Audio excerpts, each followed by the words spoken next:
Saat aku mulai mendengar diriku sendiri, ada masa dalam hidupku ketika aku merasa semua berjalan terlalu cepat.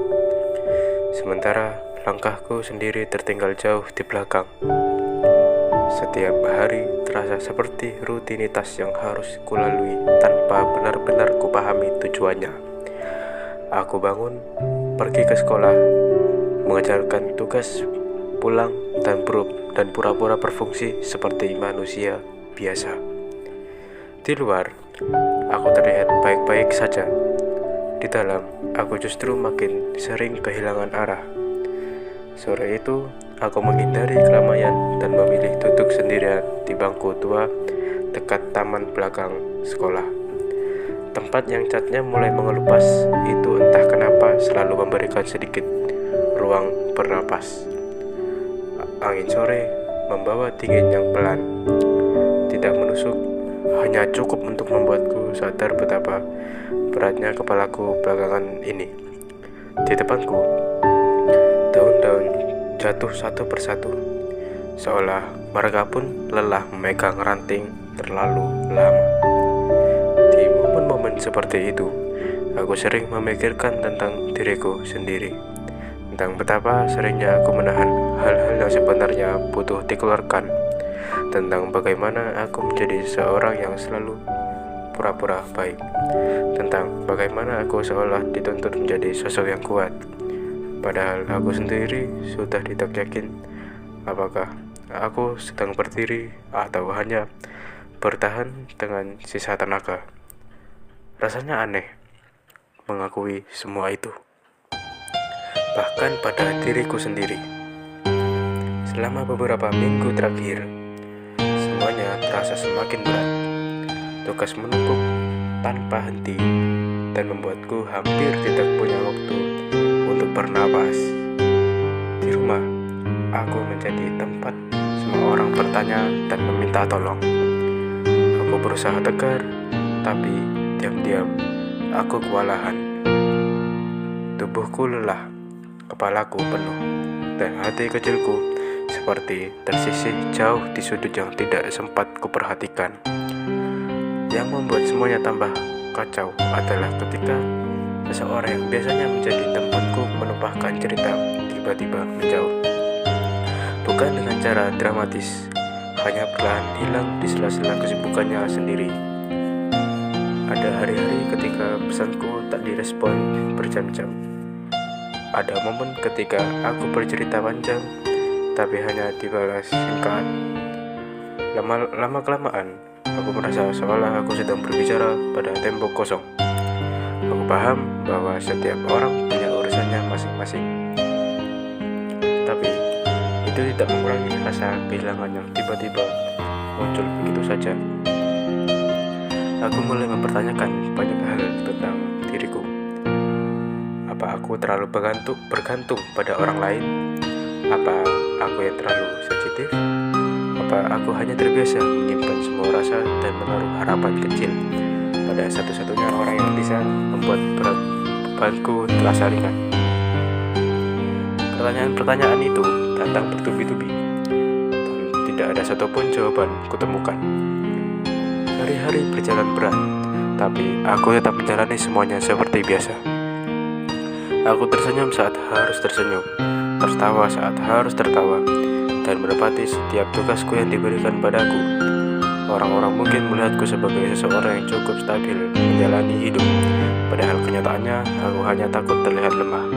Aku takut dianggap merepotkan. Aku takut orang-orang menjauh jika mereka tahu betapa seringnya aku merasa goyah. Namun, entah pada titik mana, aku mulai menyadari sesuatu. Selama ini,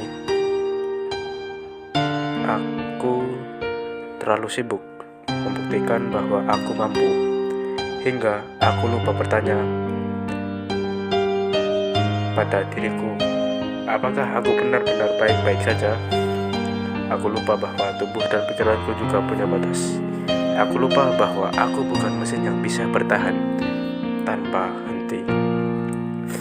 Aku duduk di bangku taman itu hampir setiap sore selama seminggu penuh. Bukan untuk mencari jawaban, tapi sekedar memberi waktu pada diriku sendiri untuk berhenti, diam, mendengar, merenung. Untuk pertama kalinya setelah sekian lama, aku benar-benar memberi perhatian pada apa yang kurasakan. Dan ternyata yang kurasakan tidak sederhana lelah. Ada kecewa, ada takut, ada sedih, ada marah, ada diriku. Dan ada rasa kehilangan yang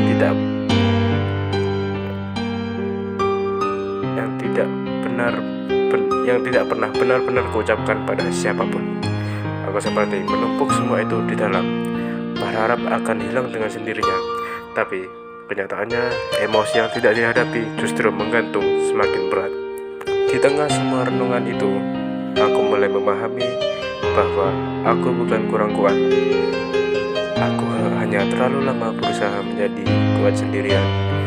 Aku terbiasa menahan air mata, terbiasa memendam cerita, terbiasa berpura-pura paham, sampai aku sendiri lupa bagaimana cara berkata jujur.